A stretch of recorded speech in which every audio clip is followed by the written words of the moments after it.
Tuhan, sekali lagi kami ingin bersyukur kepada Tuhan karena terlalu banyak hal, terlalu banyak alasan yang membuat kami harus banyak bersyukur kepada Tuhan.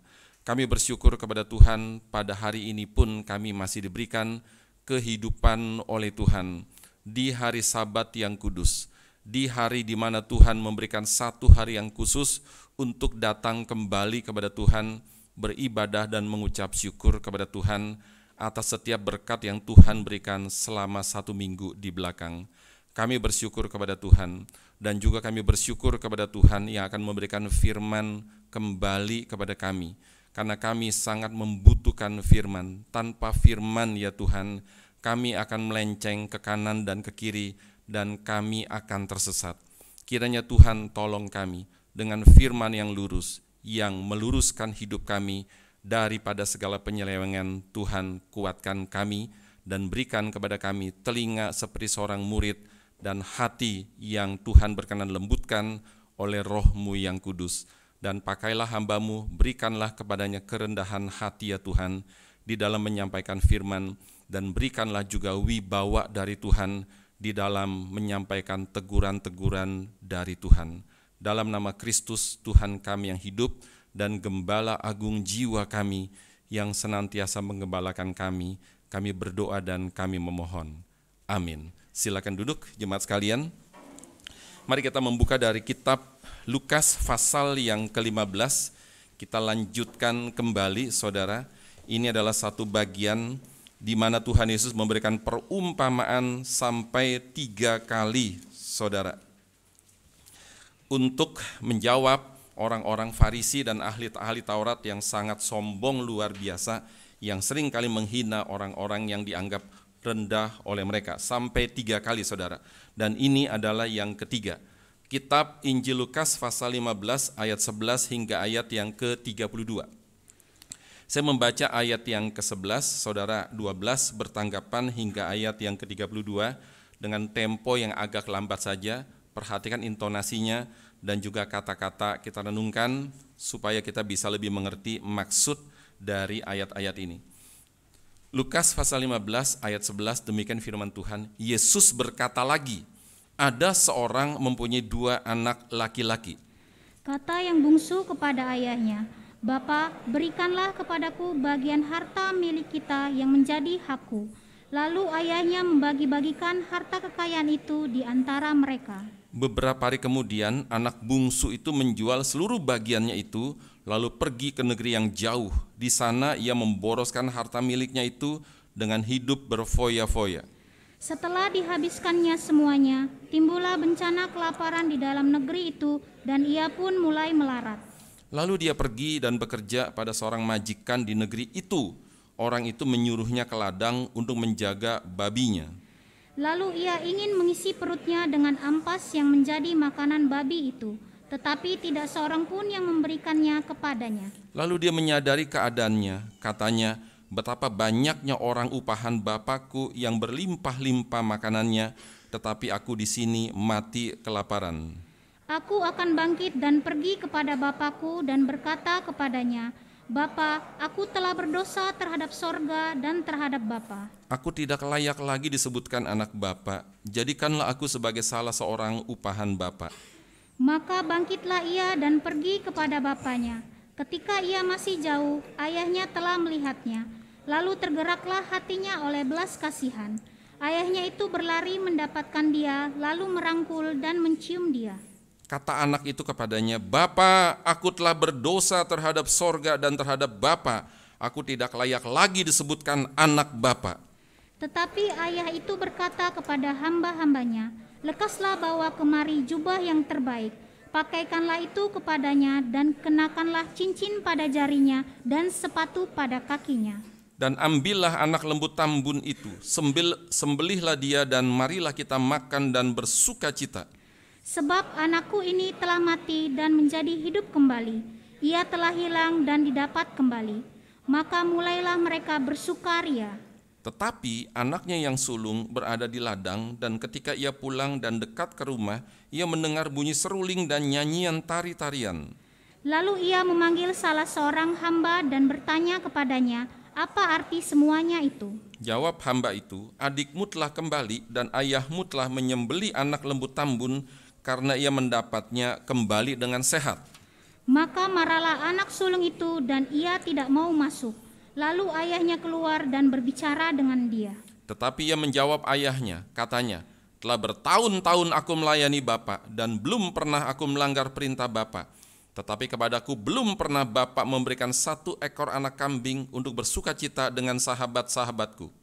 Tetapi baru saja datang anak bapa yang telah memboroskan harta kekayaan bapa bersama-sama dengan pelacur-pelacur. Maka bapa menyembelih anak lembu tambun itu untuk dia. Kata ayahnya kepadanya, anakku, engkau selalu bersama-sama dengan aku, dan segala kepunyaanku adalah kepunyaanmu. Kita patut bersukacita dan bergembira karena adikmu telah mati dan menjadi hidup kembali. Ia telah hilang dan didapat kembali. Demikian pembacaan firman Tuhan. Saudara, bagaimana ya perasaan orang tua bila anak bersikap kurang ajar kepada kita? Ya, bagaimana perasaan orang tua jika anak bersikap kurang ajar kepada orang tua? Pada waktu anak masih kecil, saudara, kita masih mudah mengontrolnya dan bisa memberikan hukuman kepadanya kalau kurang ajar, saudara. Tapi kalau anak itu sudah dewasa, saudara, dia sudah bisa berdikari dan dia sudah tidak memerlukan kita, saudara, dan mereka bisa meninggalkan kita. Dan kemudian, saudara, bila anak kita meninggalkan kita atau lari dari rumah, maka apa yang akan kita lakukan? Apakah kita akan mencari dia atau membiarkan dia dan tidak peduli dengan dia, saudara? Dan bila nanti anak kita, saudara, sesudah dia lari, kemudian dia menyesali perbuatannya dan kembali kepada kita. Nah, bagaimana perasaan kita? Dan apa yang akan kita lakukan sebagai orang tua dan sebagai manusia? Dan coba kita pikirkan, saudara, bagaimana perasaan Allah bila manusia ciptaannya kurang ajar kepadanya, saudara. Saudara, Yesus memberikan perumpamaan ini, saudara. 3 perumpamaan, saya sudah bilang tadi 3 perumpamaan. Oh ya, saya harus jelaskan sedikit dulu, saudara. Kalau di dalam ada satu lukisan tentang anak yang hilang, dikasih judul The Prodigal Son. Apa nih, saudara? Anak yang memboros-boroskan. Prodigal, memboros-boroskan. Tapi Timothy Keller, dia memberikan judul The Prodigal God, yaitu Allah yang memboros-boroskan. Memboros-boroskan apa, saudara? Memboros-boroskan anugerah yang begitu besar yang diberikan kepada manusia. Saudara, Yesus memberikan perumpamaan sesudah orang-orang Farisi, ahli-ahli Taurat, dan para pemimpin agama bersungut-sungut. Mereka marah-marah. Sesudah apa? Sesudah mereka melihat orang-orang berdosa, para pemungut cukai, mungkin pelacur, mungkin perampok, saudara, atau mungkin pembunuh, mungkin pezina, saudara. Pokoknya para pendosa, mereka datang kepada Yesus. Dan Yesus bersedia menerima mereka, bahkan duduk bersama-sama dengan mereka sekalian. Saudara, para pemimpin agama itu sudah sangat benci kepada Yesus, saudara. Kenapa? Karena mereka selalu kalah berdebat dengan Yesus. Waktu mereka sengaja menjebak Yesus, mereka sendiri yang terjebak, saudara. Waktu mereka ingin menjatuhkan Yesus, justru mereka sendiri yang jatuh, saudara. Mereka sudah sangat benci kepada Yesus Kristus. Kalau zaman sekarang, saudara, mungkin orang gak benci Yesus. Mungkin orang benci pengikut Yesus, saudara. Kenapa? Mereka menganggap pengikut Yesus itu bodohnya luar biasa. Kenapa, saudara? Karena Yesus itu bagi mereka adalah hanya manusia. Paling top hanya sebagai seorang nabi. Kenapa dijadikan sebagai Tuhan, saudara? Oh, mereka menyayangkan kepada pengikut Yesus. Kenapa? Cuma seorang nabi kok kamu sembah-sembah. Saudara, itu bukan cuma orang zaman sekarang, saudara. Zaman dulu sudah ada orang yang benci, saudara. Benci kepada siapa? Benci kepada Yesusnya dan juga benci kepada para pengikut Yesus. Orang itu bernama Saulus. Dia benci sekali, saudara, kepada para pengikut Yesus. Yesusnya bagi dia sudah mati, bagi dia, saudara. Padahal, saudara, dia sudah di atas surga, Yesus itu. Dia benci kepada para pengikut Yesus. Kenapa ya? Ini manusia. Sudah manusia, kemudian cara matinya itu begitu sangat terkutuk. Di atas kayu salib, itu tempat terkutuk. Kemudian kenapa kamu menyembah-nyembah orang yang terkutuk dan kamu anggap sebagai Tuhan? Bagaimana mungkin Tuhan kau bisa terkutuk? Saudara, itu sesuatu hal yang sangat tidak masuk akal. Saudara, Saulus itu adalah orang yang betul-betul saudara benci kepada pengikut Yesus.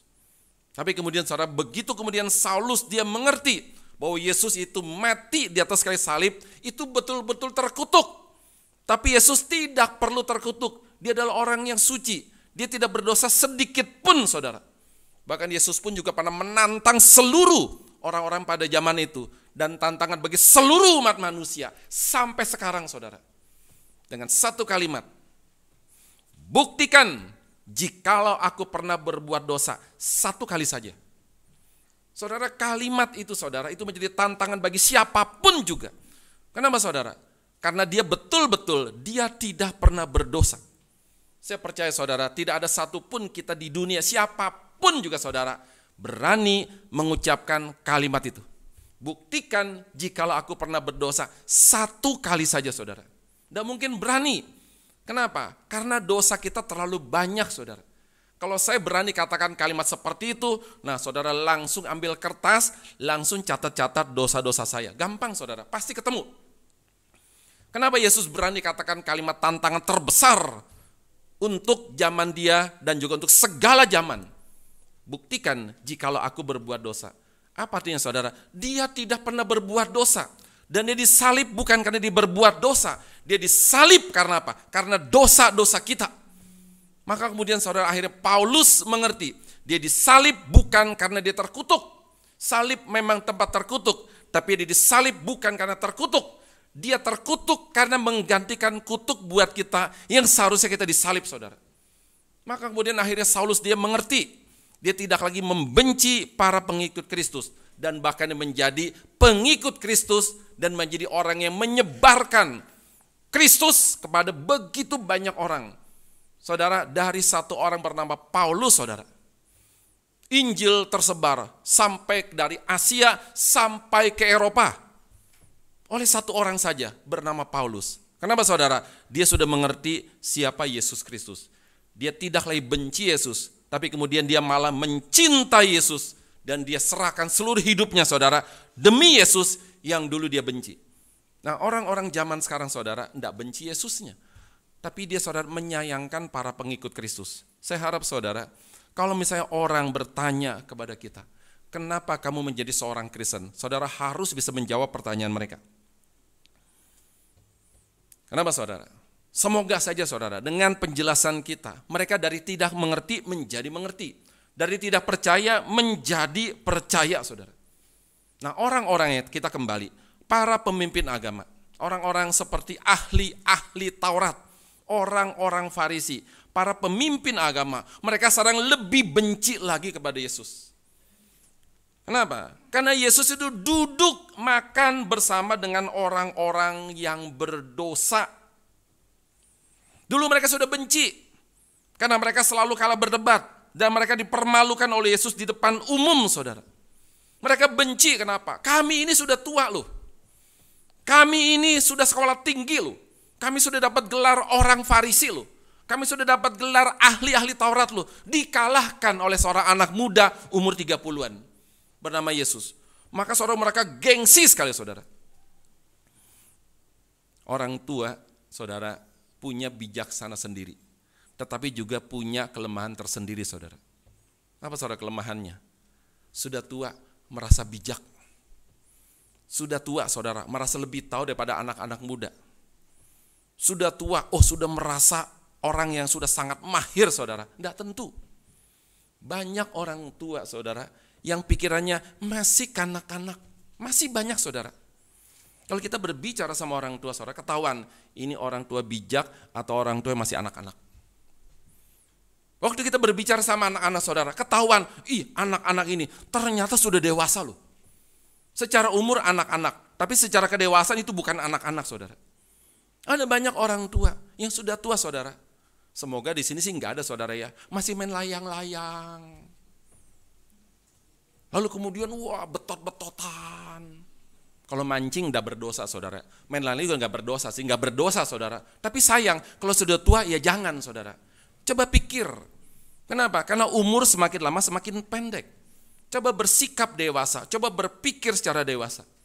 Dan orang-orang para pemimpin agama, mereka cuma apa? Mereka cuma sombong karena mereka sudah tua. Mereka sombong karena mereka itu sudah belajar.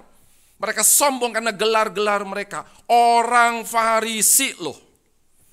Orang Farisi ini cendekiawan loh. Profesor loh, doktor loh. Dipermalukan oleh Yesus itu di depan orang banyak. Mereka benci sekali saudara. Dan bahkan mereka lebih benci lagi karena Yesus itu saudara yang sudah permalukan mereka, lebih permalukan mereka. Karena bersedia duduk bersama dengan orang-orang berdosa. Dan kemudian Yesus saudara bagaimana cara menjawab mereka. Maka Yesus kasih perumpamaan yang sebenarnya saudara bukan cuma untuk orang Farisi. Tapi bagi semua orang saudara.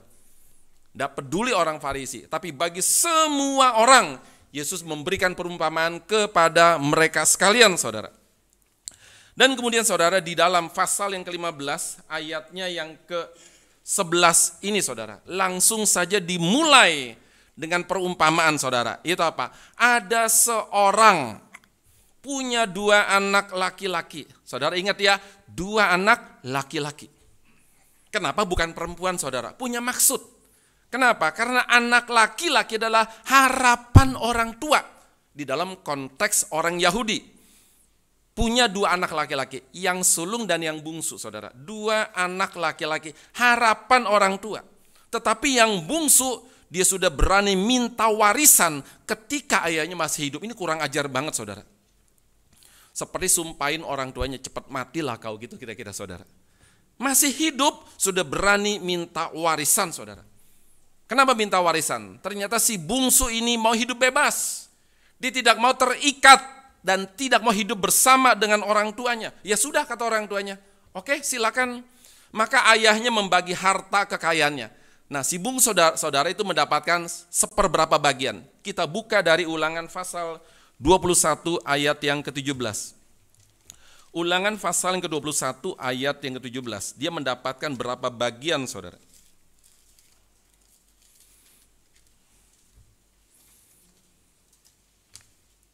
Mari kita membaca bersama-sama Ulangan pasal 21 ayatnya yang ke-17. Sesudah menemukan kita membaca bersama-sama. 1, 2, 3. Tetapi dia harus mengakui anak yang sulung, anak dari istri yang tidak dicintai itu, dengan memberikan kepadanya 2 bagian dari segala kepunyaannya. Sebab dialah kegagahannya yang pertama-tama. Dialah yang mempunyai hak kesulungan. Sulung dapat 2 bagian. Maka si bungsu saudara itu mendapatkan 1/3 warisan orang tuanya. Cukup besar saudara. Itulah sebabnya saudara, makanya khotbah itu perlu persiapan, perlu menggali, perlu membaca. Supaya apa? Supaya tahu berapa sih bagian dia, supaya tahu saudara. Oh ternyata bukan setengah, tapi 1/3 bagian. Oh lumayan besar saudara. Maka kemudian sesudah dia mendapatkan warisan, dia jual seluruh bagiannya. Dan tidak ada yang tersisa. Tetapi saudara, ada satu yang tidak boleh dijual. Yaitu apa? Yaitu tanah itu tidak boleh dijual. Karena di dalam hukum Israel, tanah tidak boleh dijual. Dan tanah menjadi bagian yang harus dipertahankan. Coba kita buka dari Imamat pasal yang ke-25, ayat 23 hingga 28. Imamat pasal ke-25, 23 hingga 28. Imamat 25 ayat 23 hingga ayat yang ke-28. Saya akan membacakan saja. Tanah jangan dijual mutlak, karena akulah pemilik tanah itu. Sedang kamu adalah orang asing dan pendatang bagiku. Di seluruh tanah milikmu haruslah kamu memberi hak menebus tanah. Apabila saudaramu jatuh miskin sehingga harus menjual sebagian dari miliknya, maka seorang kaumnya yang berhak menebus, yakni kaumnya yang terdekat harus datang dan menebus yang telah dijual saudaranya itu. Apabila seseorang tidak mempunyai penebus, tapi kemudian ia mampu sehingga didapatnya yang perlu untuk menebus miliknya itu, maka ia harus memasukkan tahun-tahun sesudah penjualannya itu dalam perhitungan, dan kelebihannya haruslah dikembalikannya kepada orang yang membeli daripadanya, supaya ia boleh pulang ke tanah miliknya. Tapi jikalau ia tidak mampu untuk mengembalikan kepadanya, maka yang telah dijualnya itu tetap di tangan orang yang membelinya sampai kepada tahun Yobel. Dalam tahun Yobel tanah itu akan bebas dan orang itu boleh pulang ke tanah miliknya. Nah maka saudara, si bungsu menjual seluruh harta miliknya kecuali tanah. Karena tanah itu tidak boleh dijual saudara. Itu di dalam ayat yang ke-11 tadi saudara. Bagaimana dengan ayat yang ke-13?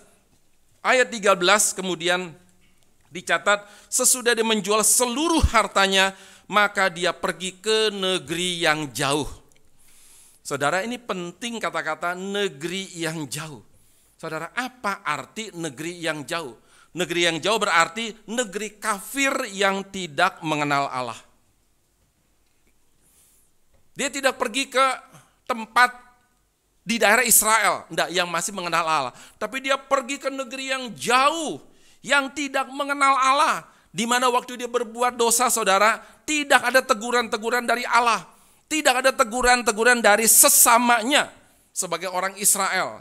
Kenapa? Karena bebas saudara. Negeri yang jauh, negeri yang tidak mengenal Allah. Saudara, apa akibatnya saudara? Orang yang pergi jauh-jauh dari orang percaya saudara. Coba kita lihat di dalam Kejadian pasal 13 saudara, ayat 12 dan ayat yang ke-13.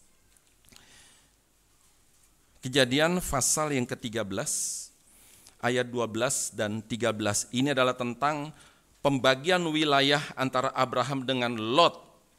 Saudara, Lot itu memilih kemana saudara? Kejadian pasal 13 ayat 12 dan ayat yang ke-13. Kita baca bersama-sama Kejadian 13, 12 dan 13. 1, 2, 3. Abram menetap di tanah Kanaan, tetapi Lot menetap di kota-kota lembah Yordan dan berkemah di dekat Sodom. Adapun orang Sodom sangat jahat dan berdosa terhadap Tuhan. Jadi waktu pembagian wilayah saudara, Abram tanya sama keponakannya, orang kamu sering ribut sama orang saya. Mereka menjadi gembala, mereka sering ribut, memperebutkan tanah. Sudah, kita jangan ribut antara kamu sama saya sebagai paman, kamu sebagai ponakan. Sudah jangan ribut. Maka kemudian kita bagi wilayah. Kamu ambil yang mana? Kalau kamu ke barat, saya ke timur. Kamu ke utara, saya ke selatan. Kalau kamu ke timur, saya ke barat. Silakan kamu pilih dulu. Ini keponakan tidak sopan saudara. Bukan kasih orang tua dulu memilih. Kemudian dia pilih dulu saudara. Dia lihat ke bawah. Lembah Yordan sangat subur. Ada begitu banyak rumput-rumput yang dibutuhkan oleh ternak-ternak saya. Dia ambil saudara. Tapi Alkitab mencatat itu dekat Sodom. Apa artinya? Itu tempat daerah orang yang berdosa. Lot tidak peduli, pokoknya subur saudara. Dan dia ambil dari yang subur pada tempat dekat dengan orang yang berdosa saudara. Apa akibatnya saudara? Dia mulai ikut-ikutan. Saudara, sehebat-hebatnya orang di dalam imannya saudara. Tapi kalau dia di dalam tempat yang sangat menakutkan saudara, dia bisa terpengaruh. Tetapi Alkitab mencatat, dia bisa loh menjaga dua anaknya yang perempuan. Tidak ikut-ikutan lesbi. Semua orang pada lesbi wanita. Yang pria pada homo saudara. Maka disebut namanya sodomi. Anak saya tidak loh. Saya kuat loh saudara. Saya mau tanya, seberapa kuat saudara? Seberapa kuat? Apa yang terjadi saudara? Ketika kemudian Allah akan menghancurkan kota Sodom dan Gomora. Kemudian Allah saudara menyelamatkan Lot. Menyelamatkan keluarganya. Tetapi istrinya saudara, hatinya sudah terpaut dengan harta. Tuhan sudah bilang jangan nengok ke belakang. Saudara, kemudian dia cepat berlari ke suatu tempat. Pergi ke sana cepat-cepat, jangan nengok ke belakang. Saudara, Lot tidak nengok ke belakang. Dua anaknya tidak nengok ke belakang. Tapi istrinya saudara, hatinya sudah di belakang. Kenapa? Hartanya begitu banyak di belakang. Hartanya begitu banyak di kota itu saudara. Kemudian dia nengok. Kemudian saudara dia menjadi tiang garam. Selesai saudara? Tidak.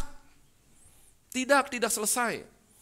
Kenapa? Sesudah Lot dan dua anaknya selamat saudara. Apa yang terjadi yang dilakukan oleh anaknya? Ini menyedihkan sekali saudara. Kita buka di dalam Kejadian pasal 19.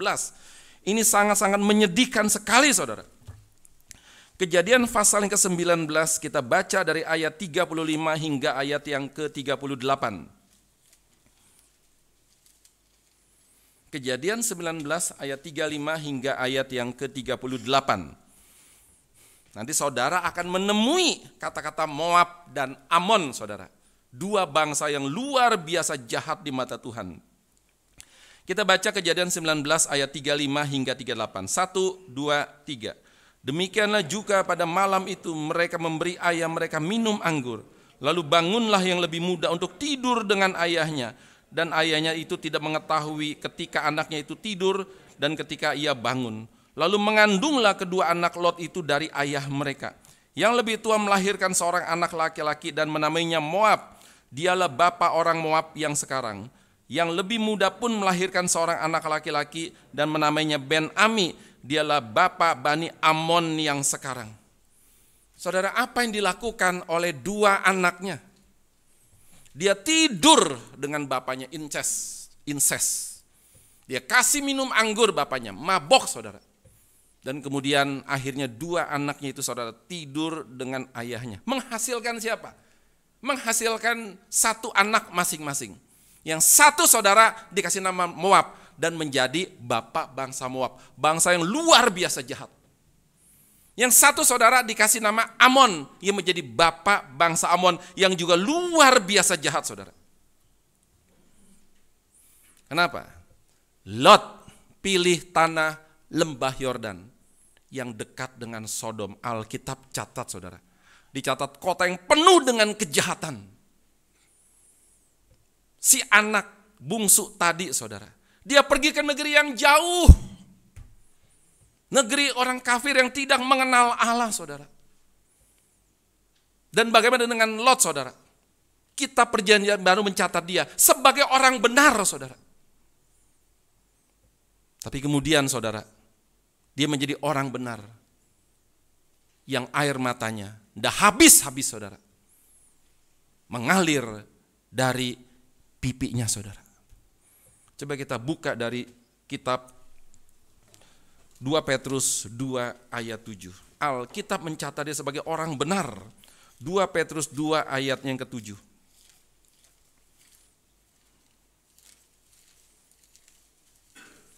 Sesudah menemukan, mari kita membaca bersama-sama. 2 Petrus 2 ayatnya yang ke-7. 1, 2, 3. Tetapi ia menyelamatkan Lot, orang yang benar, yang terus-menerus menderita oleh cara hidup orang-orang yang tidak mengenal hukum dan yang hanya mengikuti hawa nafsu mereka saja. Saudara, dicatat Lot itu, saudara, orang benar yang terus-menerus menderita oleh cara hidup dari orang-orang yang tidak mengenal hukum dan yang hanya mengikuti hawa nafsu mereka saja. Saudara, Lot kurang apa? Dicatat sebagai orang benar, tapi menderita, saudara. Saudara juga sebagai seorang Kristen harus belajar dari ini, saudara. Jangan sampai kemudian terulang kembali, sejarah terulang. Orang benar, tetapi hidupnya sangat menderita, saudara. Dengan apa? Dengan setiap kejahatan yang dia harus saksikan setiap hari, saudara. Maka saudara, kalau juga punya anak, waktu sekolahkan anak saudara, lihat dulu tempatnya seperti apa. Jangan lepas mereka, saudara. Lepas sih pasti lepas, enggak mungkin enggak lepas. Tapi lihat lu tempatnya seperti apa, bagaimana pergaulannya, saudara. Kalau enggak, saudara, kita akan mengulang-ulang sejarah. Nangis enggak habis-habis, saudara. Si anak muda ini yang non pengalaman, dia mau bebas. Dia tinggalkan papanya. Dia pergi ke negeri yang jauh, saudara. Dia bawa uang banyak, saudara. Saudara, salah satu penyakit manusia jika dia punya uang, saudara. Ada satu pepatah mengatakan, banyak orang kuat menanggung beban penderitaan, tapi sedikit orang yang kuat menanggung beban uang. Jangan main-main, saudara. Uang itu adalah beban, saudara. Ada orang menderita, banyak orang kuat menanggung beban penderitaan. Tapi sedikit orang yang kuat menanggung beban uang, saudara. Jangan kira saudara uang itu bisa memberikan kebahagiaan. Itu cuma pikiran orang naif, saudara. Apa arti naif, saudara? Itu adalah adiknya si bodoh naif itu, saudara. Oh, dengan uang maka saya bisa bahagia. Berapa banyak orang, saudara, miskin tapi bahagia, kaya tapi tidak bahagia. Berapa banyak orang, saudara? Apa artinya? Uang itu bukan segala-galanya, saudara. Uang itu adalah suatu beban yang luar biasa, terlalu berat, saudara. Karena apa? Karena terlalu berat dan sulit untuk menanggungnya. Yakobus, Timotius, Paulus kepada Timotius berkata, apa akar segala kejahatan? Cinta uang, saudara. Dengan uang orang bisa melakukan kejahatan apapun bisa dilakukan, saudara. Main perempuan lah, karaokean yang aneh-aneh lah, night club lah, narkoba lah, hiburan aneh-aneh lah, saudara. Itu semua dengan uang, saudara. Dan si bungsu, saudara, tidak pernah berpikir uangnya itu bisa habis, tidak pernah berpikir, saudara. Dia pikir uangnya masih banyak, masih bisa berfoya-foya, saudara. Tapi kemudian apa yang terjadi? Terjadi resesi ekonomi. Terjadi inflasi besar-besaran, saudara. Sehingga nilai uangnya makin kecil dan akhirnya habis uangnya. Tapi hidup foya-foya tidak bisa hilang, saudara. Itu tidak habis-habis. Dia pikir uangnya bisa habis. Terjadi resesi ekonomi. Dan uangnya pelan-pelan mulai makin lama makin mengecil nilainya. Dan akhirnya habis, saudara. Tapi hidup foya-foya tidak bisa habis. Sudah telanjur, saudara, hidup terus berfoya-foya. Dan di dalam ayat yang ke-15, saudara, dia mulai melarat, miskin, tapi dia perlu makan. Maka dia mesti kerja, saudara. Tapi apa? Bodoh. Tidak punya keahlian apa-apa. Bodoh, saudara. Maka saudara yang punya anak juga harus paksa mereka, saudara. Kalau perlu, paksa mereka dengan halus, saudara. Jangan dengan kejam, dengan halus, saudara. Paksa mereka harus punya minimal satu keahlian. Masak jangan keahliannya makan, saudara, jangan. Masak enggak apa-apa, jadi seorang chef enggak apa-apa, saudara. Kenapa? Jadi duit. Dia bisa kerja. Masak jadi pianis jadi violis atau jadi pemain bola ala Messi, saudara. Atau jadi pembalap ala Marque dan sebagainya, saudara. Pokoknya harus punya satu keahlian, saudara. Minimal, saudara. Kenapa? Untuk modal dia itu bekerja. Si anak bungsu, saudara, cuma bisanya habiskan uang dan tidak pandai mencari uang, saudara. Maka kemudian begitu uangnya habis, dia harus bekerja. Pekerjaan apa, saudara? Pekerjaan yang paling hina bagi bangsa Israel, yaitu menjadi penjaga babi, saudara.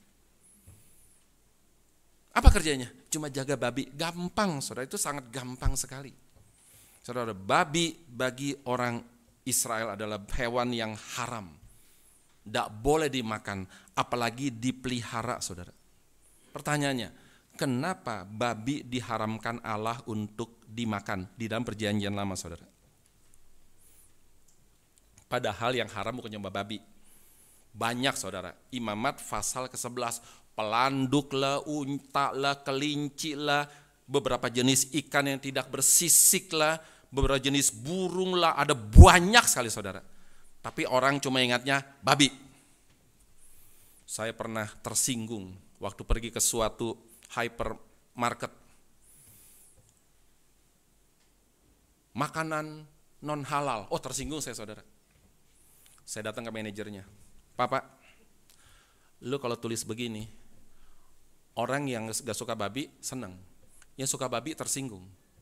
Kenapa kamu tulis non halal? Artinya kan haram. Kamu bisa pakai bahasa lebih baik dong. Bagi mereka haram, bagi kami enggak, halal itu, super halal. Jadi ganti apa, Pak? Ganti saja mengandung babi atau mengandung B2, sudah selesai. Supaya kami tidak tersinggung. Saya bilang, ganti ya, Pak ya, saya tersinggung nih. Oh ya, Pak. Saudara, kenapa babi itu diharamkan, saudara? ada orang-orang tertentu dari agama tertentu, saudara. Itu karena binatang paling jorok. Oh, banyak mengandung cacing pita segala macam. Itu jorok banget. Saudara, dia lupa, saudara. Oh, banyak orang makan babi, umur panjang-panjang, sehat-sehat, muka cerah-cerah, saudara. Saya kemarin dikirimkan satu bakmi, saudara. Saya nggak perlu sebut mereknya, karena haram, saudara, sebut merek di sini. Dikirim. Begitu makan, gila ya, enak banget ya. Gila, ini bakmi enak banget ya. Saya lihat, oh pantas babi, saudara. Ada satu teman saya dulu di kantor, cewek, bukan Kristen, saudara. Kemudian dia pesan makanan pagi-pagi sebelum kerja. Sesudah itu kemudian begitu dia pesan, dia makan, saya baru lihat, aduh celaka. Itu B2 itu. Saya nggak berani ngomong, saudara, karena sudah terlambat. Akhirnya temannya ngomong, Yul, itu babi Yul, dia loncat, saudara. Waduh, katanya. Ini saya bukan bercanda-bercanda, asli, saudara. Aduh, katanya, pantesan enak, katanya. Saya bilang, ini orang benar-benar. Dia benar-benar kaget, saudara. Dan kemudian dia jujur, dia bilang, pantas enak, katanya, saudara.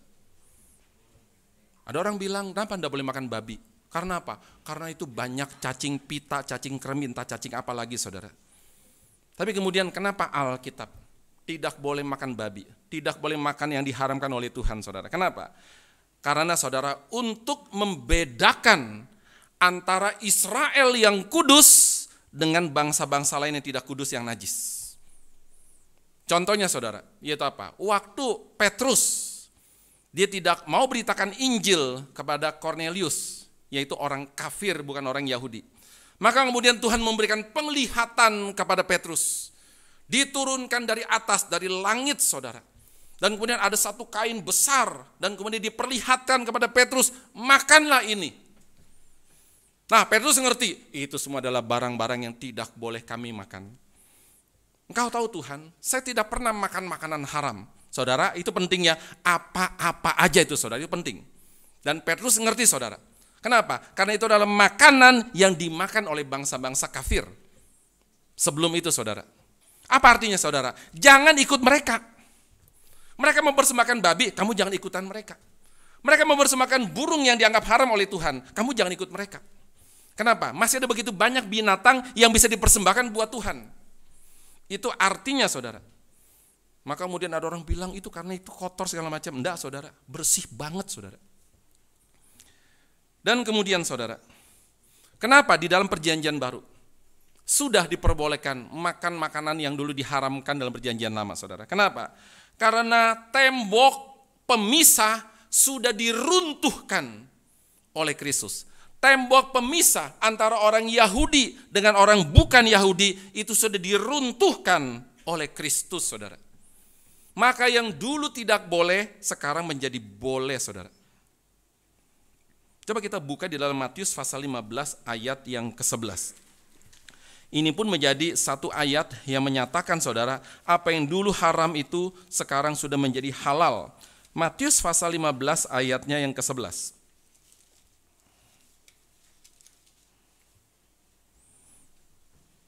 Kita baca bersama-sama. Ini boleh menjadi ayat hafalan buat kita sekalian.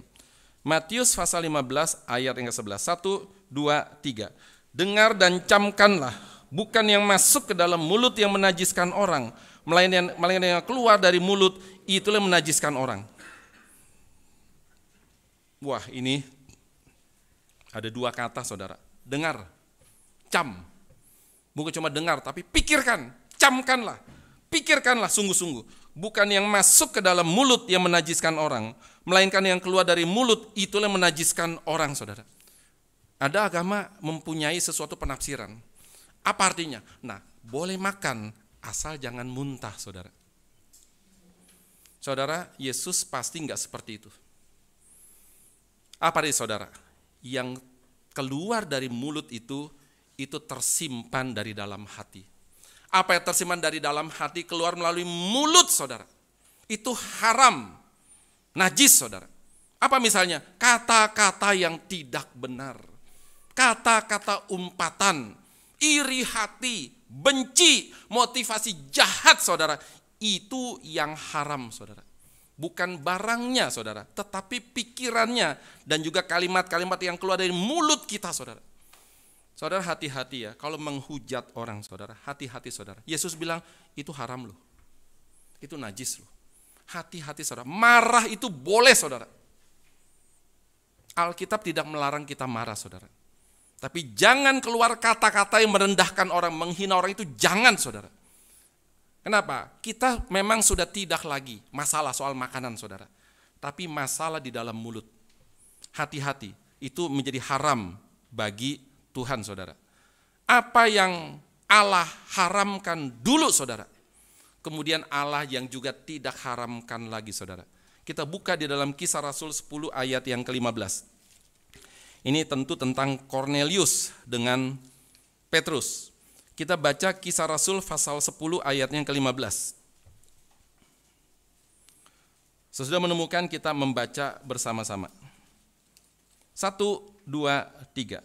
Kedengaran pula untuk kedua kalinya suara yang berkata kepadanya, apa yang dinyatakan halal oleh Allah tidak boleh engkau nyatakan haram saudara.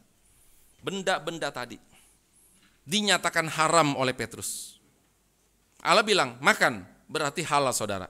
Apa yang Allah nyatakan halal, kamu jangan nyatakan haram saudara. Wah, sekarang orang Kristen enak saudara, boleh makan apapun juga. Hati-hati saudara, jangan sembarangan makan. Kenapa saudara? Paulus berkata, makanan itu sudah jangan jadi masalah lagi, tapi bisa jadi masalah saudara kalau makan sembarangan. Ada satu pendeta di rumah jemaatnya, kemudian jam makan, wah ada banyak makanan, santan-santenan lah, kambing lah, pokoknya saudara full kolesterol. Ya Pak Pendeta, kita segera makan, mari kita berdoa. Pak Pendeta pimpin doa. Begini cara doanya saudara. Tuhan, kami tahu yang di depan kami ini penuh dengan kolesterol. Tapi dalam nama Yesus, kolesterolnya Tuhan ambil, enaknya kami ambil. Waktu dengar saudara, ya ampun, pantesan badan lu gedenya 150 kilo saudara.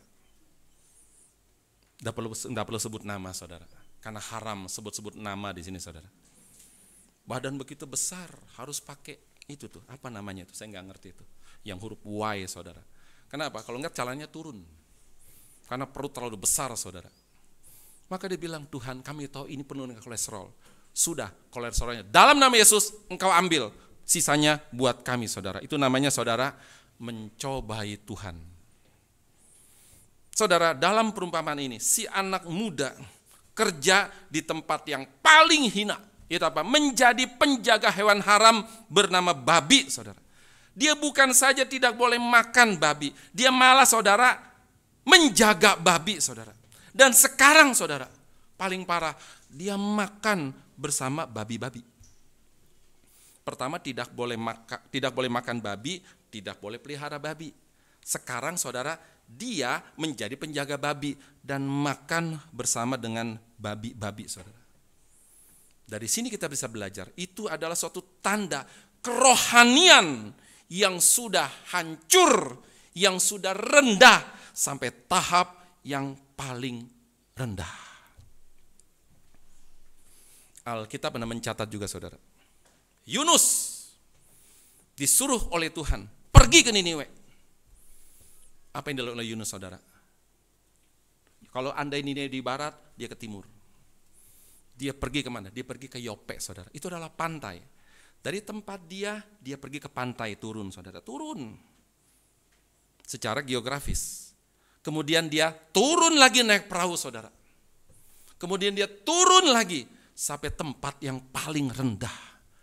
Apa artinya? Dari sini kita bisa mengerti saudara, dalam situasi rohani yang sudah betul-betul saudara turun, bahkan turun sampai tahap yang paling rendah saudara. Tuhan sih baik loh sama Yunus loh. Tuhan baik sama Yunus. Tuhan ngerti ini orang sudah rohani tahap paling rendah saudara. Maka Tuhan angkat. Bagaimana caranya saudara? Dikasih angin kencang. Perahu berjalan, Tuhan kasih angin kencang saudara. Digoncang-goncang Yunus, saudara. Masih enak tidur dia, saudara. Semua orang pada ketakutan luar biasa. Ini masih sisa tidur satu, saudara. Heran, saudara ya. Udah goncang begitu besar, masih bisa tidur. Kemudian ya saudara, akhirnya apa? Kita tahu ceritanya. Yunus mesti dilempar ke dalam laut, saudara. Dia tahu, gara-gara saya ada badai. Maka buang saya, badai akan menjadi reda. Dan kemudian waktu dilempar, saudara, bersyukur Tuhan masih pakai ikan besar menjaga Yunus. Disitulah saudara, di tahap paling rendah itulah saudara, Yunus bangkit kembali. Si anak muda, dia sudah dalam tahap rohani yang paling rendah, saudara. Kenapa? Karena dia sekarang makan bersama-sama dengan para babi-babi, saudara. Dan kebetulan musim dingin. Dia perlu makanan yang lebih banyak karena musim dingin, saudara. Tapi makanan ternyata tidak ada untuk dia, saudara. Dan dia ternyata terpaksa mesti makan. Makan makanan apa, saudara? Makan makanan babi yang terbuat dari kacang-kacangan yang bisa dimakan oleh manusia, yang biasa diperuntukkan untuk babi, saudara. Tapi mengherankan, itu pun dia tidak mendapatkannya, saudara.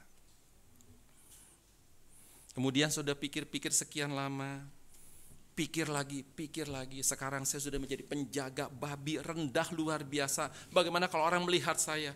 Aduh, malu luar biasa. Mau makan, tidak ada makanan, saudara. Maka dia teringat akan rumahnya, di mana orang-orang upahan ayahnya dapat makanan berlimpah-limpah. Orang-orang upahan dapat makan berlimpah-limpah. Bagaimana dengan dia? Dia kekurangan dan dia hampir mati kelaparan, saudara. Kemudian dia menyadari kesalahannya. Saudara, ini adalah titik balik paling penting dari seluruh hidupnya. Apa namanya? Sadar akan kesalahan, saudara. Di dalam situasi rohani yang sudah begitu rendah luar biasa, saudara, dia sadar akan kesalahannya. Dan itu adalah titik balik paling penting dari seluruh hidupnya, saudara. Saya mau tanya, apa titik balik paling penting di dalam hidup kita, saudara?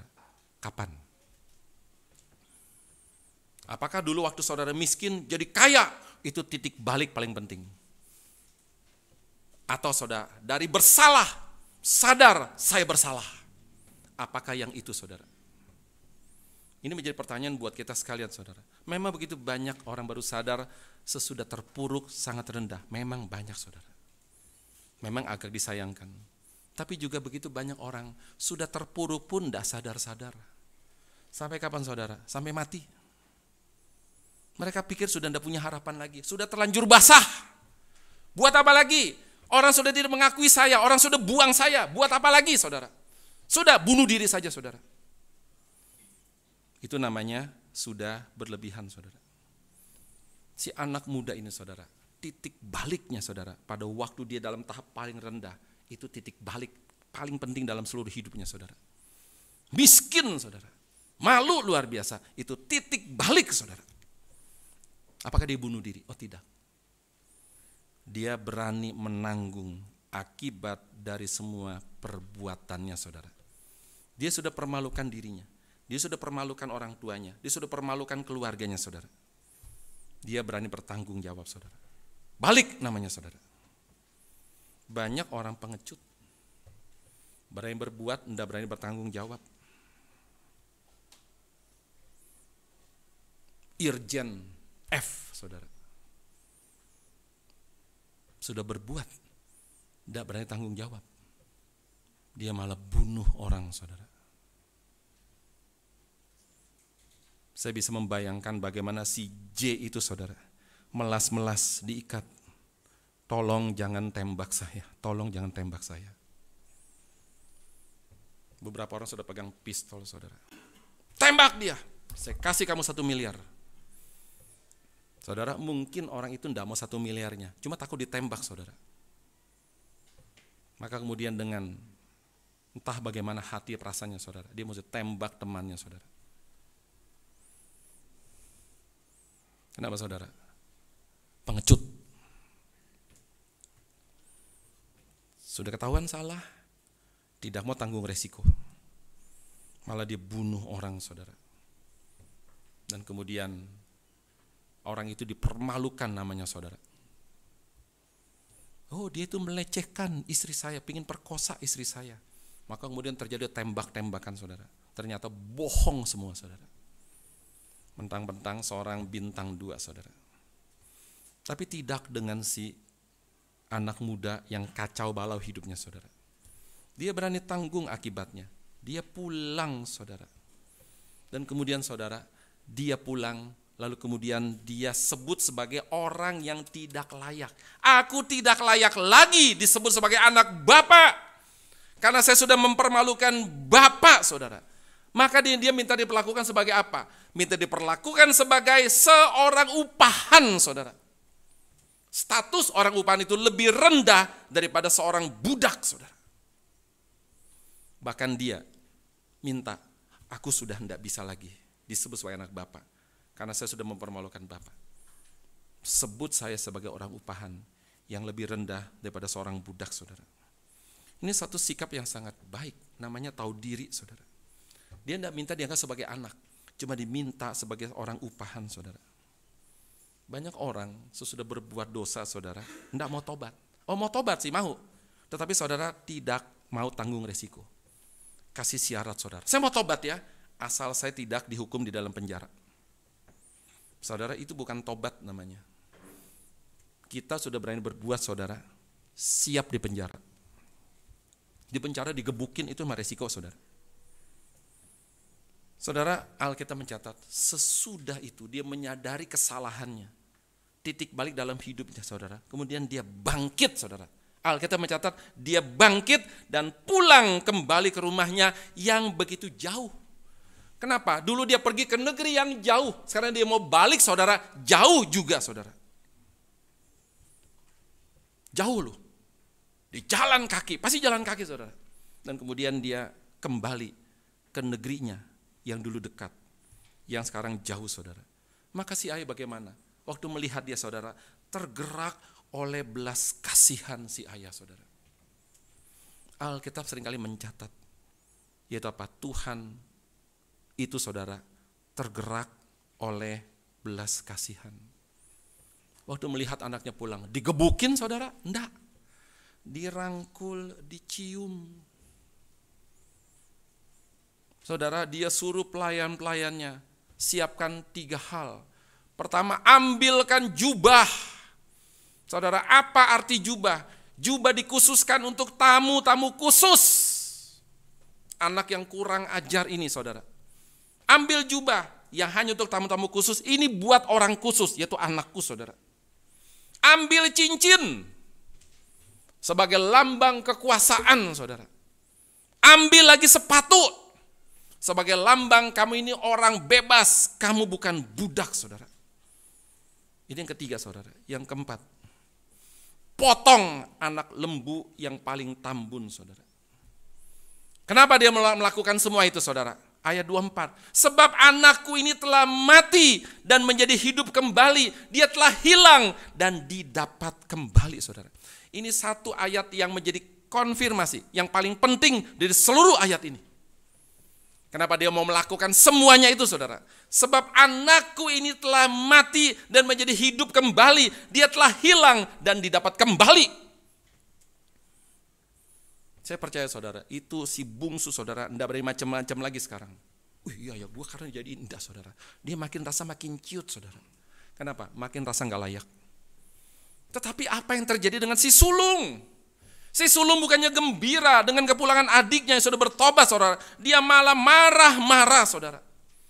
Mungkin akan lain ceritanya. Waktu adiknya balik saudara, menjadi orang upahan oleh ayahnya saudara. Mungkin akan lain cerita saudara. Tapi tidak demikian dengan si ayah. Si ayah melihat ini anak sudah betul-betul bertobat saudara. Ini anak sudah mendapatkan hukuman yang paling sesuai untuk dia. Itu apa? Rendah menjadi penjaga babi. Dia sudah mendapatkan hukumannya. Jadi jangan dihukum lagi saudara. si bungsu punya penyakit? Si sulung saudara, apakah enggak punya penyakit? Sama-sama punya penyakit. Apa penyakit si bungsu? Penyakit si bungsu saudara adalah penyakit suka berontak. Penyakitnya, enggak suka diatur-atur. Mau mengatur dirinya sendiri saudara. Maunya ya maunya, itu penyakit si bungsu. Tapi penyakit si sulung enggak kalah hebat saudara. Itu apa? Penyakit tidak bisa mengampuni. Yang kedua saudara, penyakit iri hati saudara. Waktu adiknya pergi, enggak dicatat itu. Kamu jangan pergilah dek, jangan pergi. Ya kamu di sini enggak dicegah saudara. Tapi waktu si bungsu pulang, enggak diterima. Ini kakak macam apa saudara? Si sulung punya penyakit parah saudara. Lebih parah daripada si bungsu. Maka di dalam judul saya kasih judul apa? Perumpamaan anak hilang. Siapa yang hilang saudara? Yang hilang justru si sulung, bukan si bungsu saudara. Saudara, kalau yang masih punya mental-mental tidak bisa mengampuni saudara, belajar dari sini. Apa bedanya kita dengan si sulung saudara? Tidak punya mental mengampuni saudara, belajar dari sini. Ini penyakit saudara, parah ini saudara. Maka saya pernah tulis di Facebook, orang yang tidak bisa mengampuni berarti dia belum diampuni saudara. Si sulung gak belajar dari Yusuf. Ini kan orang Yahudi, dia tidak belajar dari Yusuf.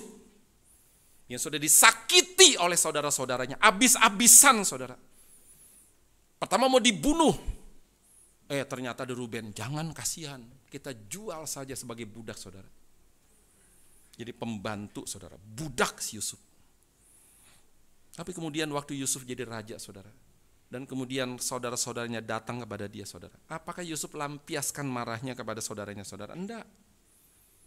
Kenapa? Karena Yusuf tahu saudara-saudaranya sudah sadar. Mereka dulu berbuat dosa besar kepada Yusuf.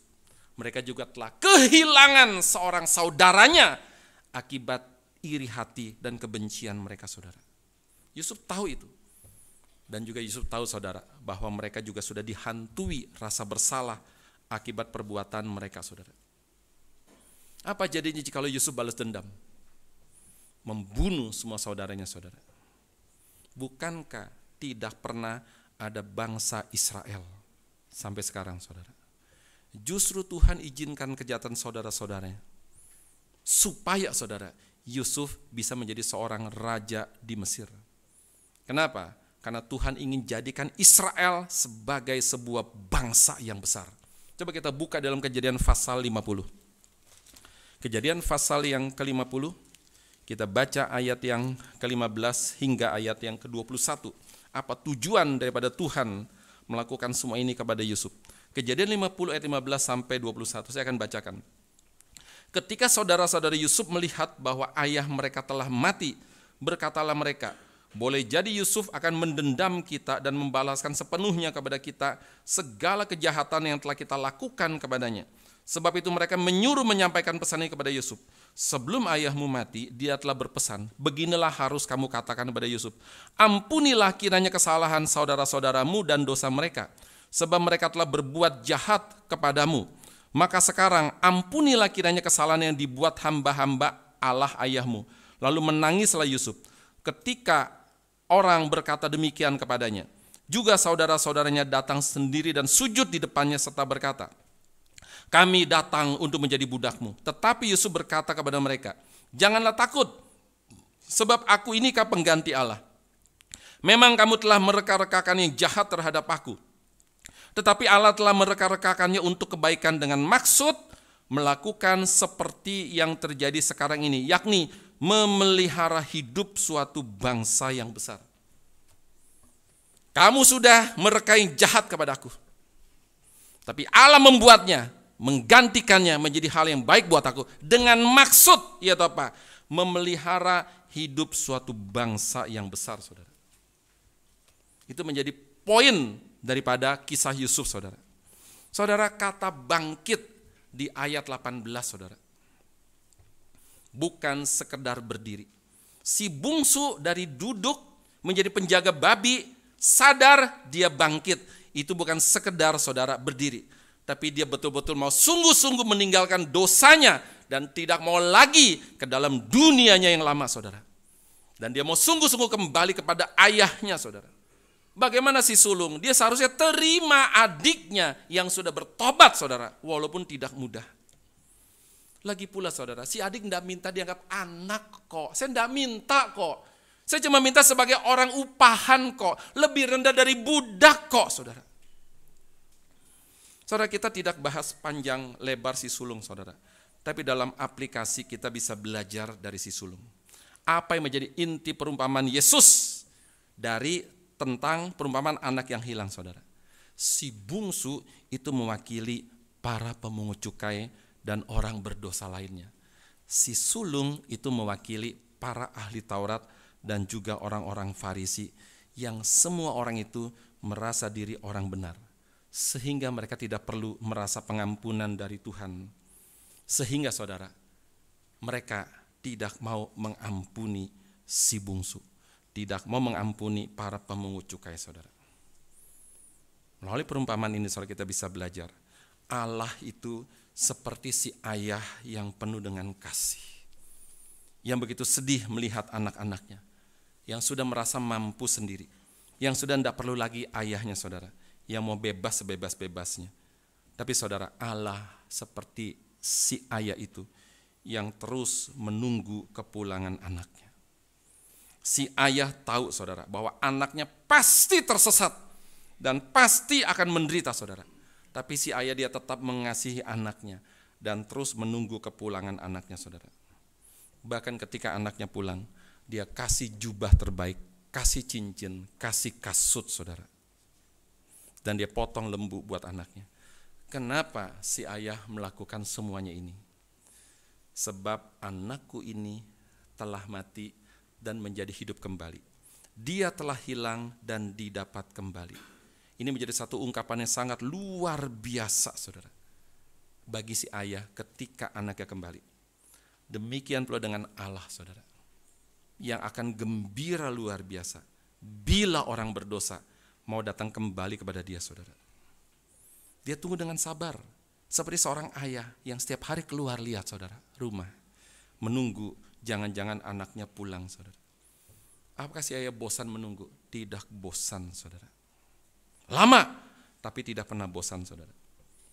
Dalam aplikasi, apakah orang berdosa sudah tidak lagi ada harapan? Mungkin kita pikir, saudara, dosa saya sudah terlalu banyak.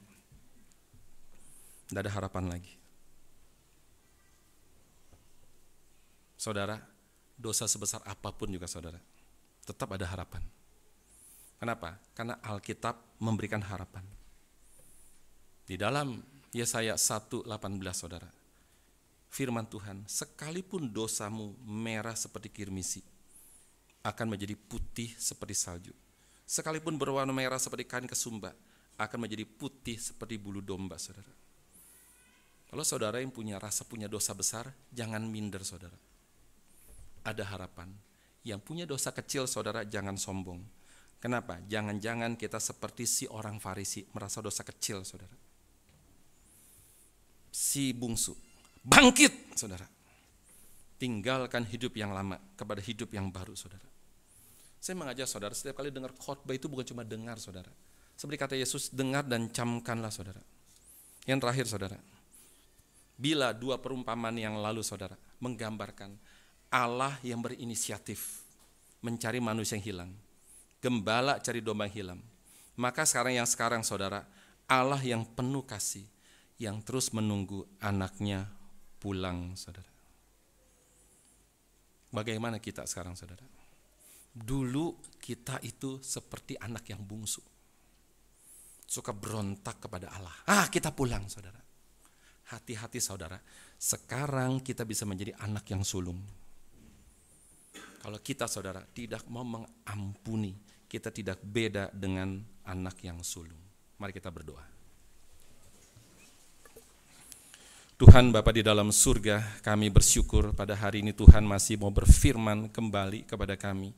Firman yang memberikan penghiburan kepada kami, dan juga firman yang menegur kami, Ya Tuhan, jangan-jangan kami adalah sekarang si sulung yang tidak lagi bisa mengampuni. Ampunilah kami, ya Tuhan. Biarlah kiranya kami yang dulu adalah si bungsu, kami kembali kepada Tuhan.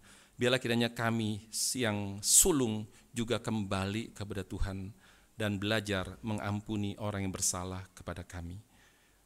Kiranya Tuhan tolong kami melalui setiap firman yang sudah Tuhan nyatakan kepada kami, untuk merubah hidup kami kembali kepada Engkau, Sang Pencipta kami, Sang Penebus kami, Sang Allah yang berinisiatif membawa kami kepada Tuhan. Dengarkanlah doa yang sederhana yang kami panjatkan dalam nama Yesus, Gembala Agung jiwa kami. Amin.